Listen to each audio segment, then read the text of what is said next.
When I first met Kate, I never imagined we'd end up where we are now. It was the summer after freshman year of high school. I was the awkward guy, unsure of myself, barely knowing how to talk to a girl without fumbling over my words. Kate was everything I wasn't: confident, effortlessly beautiful, and surrounded by friends who adored her. I couldn't help but feel like an outsider in her world. But somehow we clicked. It started innocently enough: a shared glance in the hallway, an accidental brush of the hand in the library. It wasn't long before we were spending hours texting each other, talking about everything and nothing at all. Kate had a way of making the most mundane things feel like they mattered. She made me laugh when I wanted to cry, and in return, I showed her a side of the world she didn't always see: the quieter, more introspective parts. That summer, everything changed. We went on our first date: movie, pizza, and a walk under the stars. I had never felt more alive, like the world suddenly made sense in ways it never had before. Kate was different from anyone I'd ever known. She didn't want perfection. She just wanted someone who could make her feel special. That was me. I was special to her. Or so I thought. Over the next few months, our relationship became a whirlwind. We were inseparable: school dances, late-night phone calls, secret spots in the park where we could escape from the world. It was the kind of love you read about in books, the kind people dream of. But, as always seems to happen with love, there were cracks hidden beneath the surface. It wasn't long before we started fighting. Small things at first, like her need to control everything: where we went, who we hung out with. And I, in my naive, teenage mind, thought it was just part of being in a relationship. The fighting turned into silence. The silence into long, tense days where we barely spoke. And yet, I couldn't leave her. She was my first real love, and I convinced myself that I could fix it. I had to fix it. Then came the betrayal. It was almost like a slap in the face, the way it hit me. One night, I overheard a conversation I wasn't supposed to hear. I was sitting in my car outside her house, waiting for her to come out after what was supposed to be a girls' night. Instead, I heard her laugh, soft and seductive, and I froze. I wasn't sure what I expected, but it wasn't this. "Yeah, I know he's here," she said, her voice low. "But I don't care. He can't give me what you do. You're the one who makes me feel alive." I could feel my heart stop as the words hit me like a ton of bricks. Alive? She had said that to someone else? I had always thought we shared something no one else could touch, something deeper. I sat there, my breath caught in my chest, trying to understand what the hell was happening. I didn't confront her that night. I couldn't. I was too much of a coward. Instead, I drove home in silence, replaying the conversation over and over in my head, each word cutting deeper than the last. When I saw her the next day, her smile seemed so fake, and I couldn't bring myself to look her in the eye. But the thing is, I didn't leave her. Instead, I stayed. I convinced myself that maybe it was a mistake, that maybe it didn't mean anything. She apologized, of course, and I believed her, at least for a while. But trust, once shattered, is a difficult thing to rebuild. We tried, though. We tried because at the time, we thought we were meant to be together. So we continued, pretending nothing had changed. We made new promises to love each other better, to not let the little things ruin us. But it wasn't the same anymore. Every time she touched me, I felt a distance. Every time she kissed me, it felt like I was kissing a stranger. And yet, I couldn't let go. Maybe I didn't want to. Kate was everything I thought I needed. She was the girl who made my heart race, who could light up a room just by walking into it. But I was starting to realize that maybe I wasn't enough for her anymore.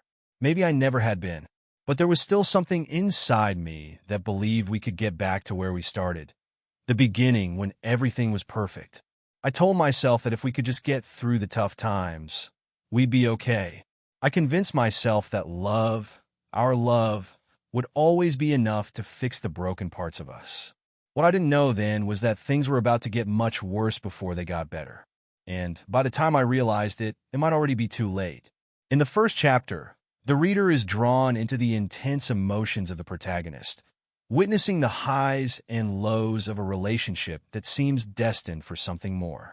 The first seeds of doubt are sown, but the connection is still palpable, setting the stage for the twists and turns to come.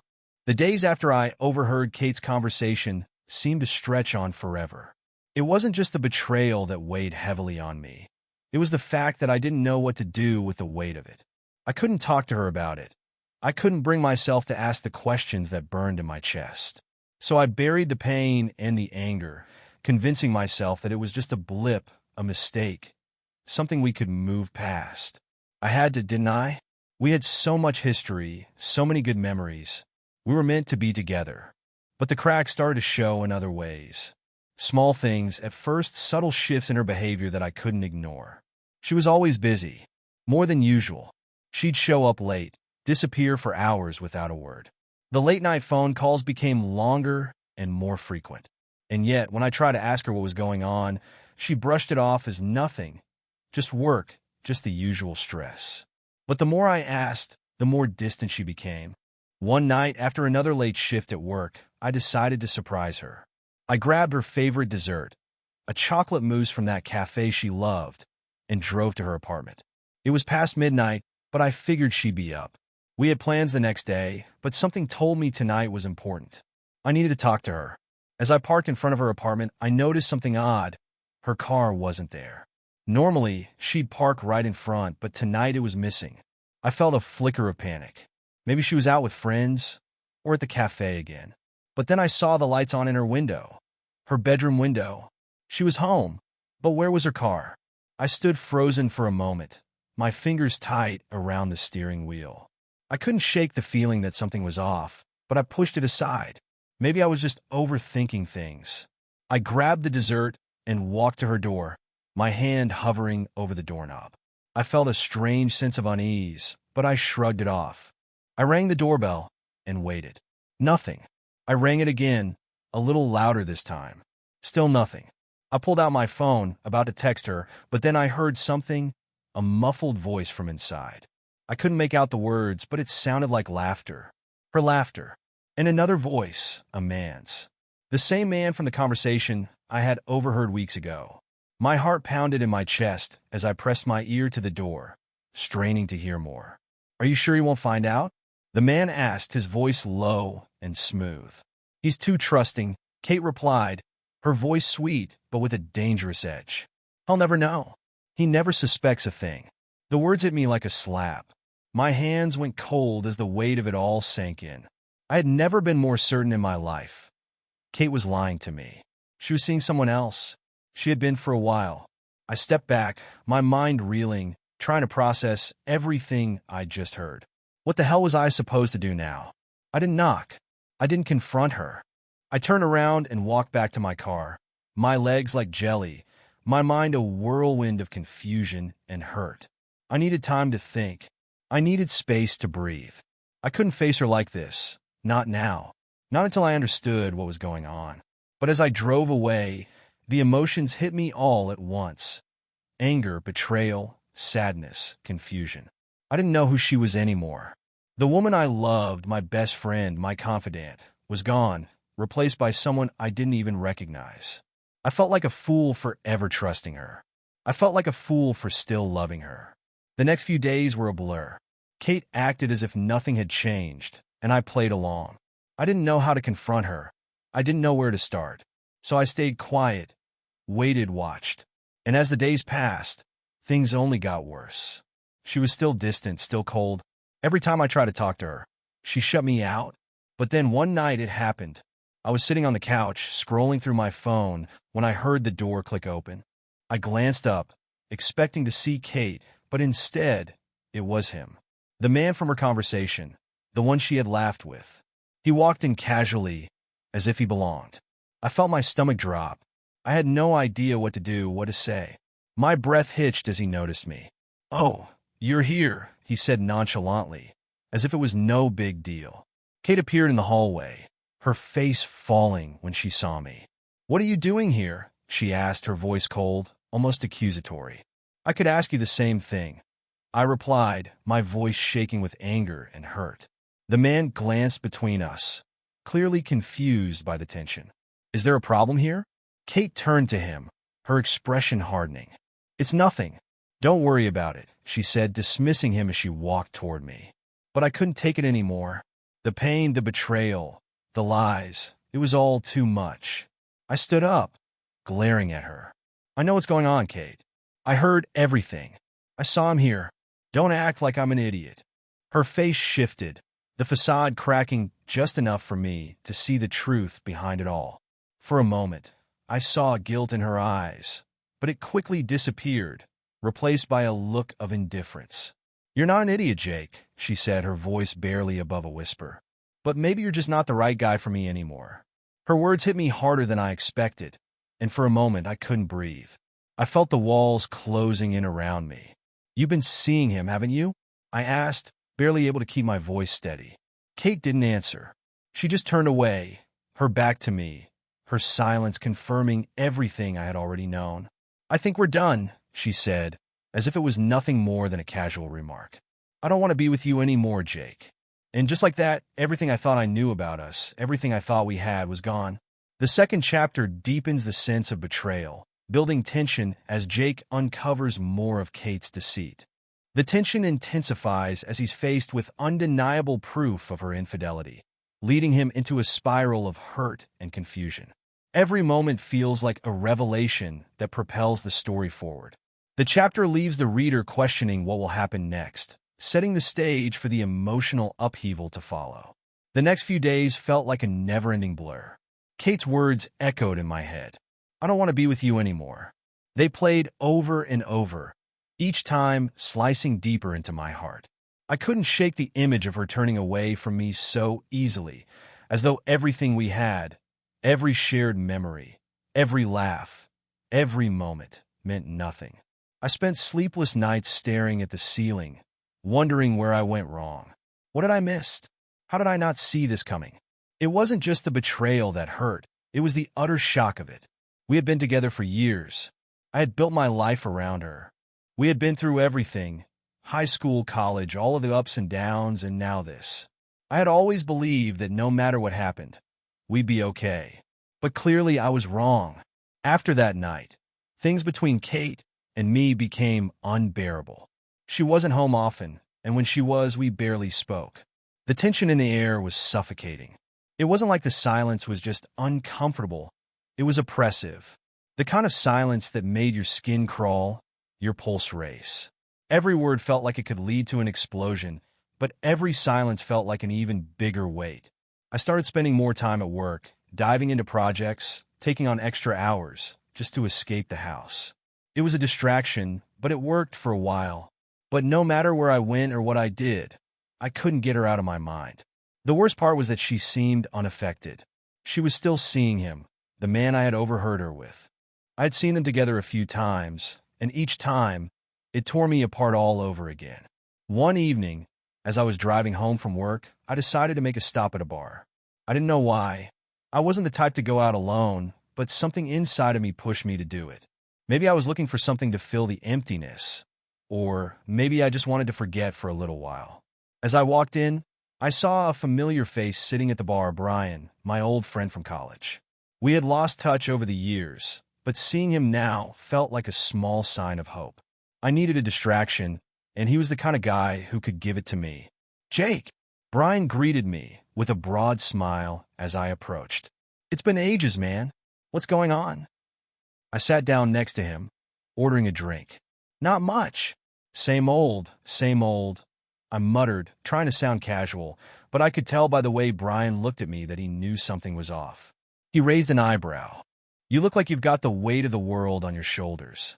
What's up? I hesitated, the words stuck in my throat. For a second, I thought about telling him everything. But then I couldn't. I couldn't let anyone in. Not yet. So I just shrugged it off. Just dealing with some stuff at home, I said, avoiding his gaze. Nothing I can't handle. Brian didn't push. Instead, he raised his glass and clinked it against mine. Well, if you ever need to talk, you know where to find me. I nodded, but inside I felt something break. I didn't want to talk to anyone. I didn't want to open up. I just wanted things to be normal again. But I knew deep down that normal was gone, and no amount of time would bring it back. The next few days were just as bad. I found myself sitting in the same spot on the couch every night, waiting for Kate to come home, only for her to walk in, take one look at me, and walked straight past, never saying a word. The silence was suffocating. The house felt empty, even when she was there. Then one night, I decided to confront her again. I couldn't do this anymore. I needed answers, I needed closure, even if it destroyed me. As I stood in the doorway of the bedroom, watching her pack a bag, something inside me snapped. "What are you doing?" I asked, my voice low but firm. Kate didn't turn around. "I'm leaving, Jake," she said quietly, as if this was just another normal thing for her to do. As if it wasn't the end of everything. "Leaving?" I repeated, a sick feeling crawling up my spine. "What do you mean you're leaving? Where are you going?" "With him." Her shoulders stiffened, but she didn't look at me. "I don't owe you any more explanations," she replied, her voice flat. "I've already told you what I needed to say. I'm done." My chest tightened. I felt the last remnants of hope slipping through my fingers like sand. "Done?" I whispered. "Done with us? With everything we've been through?"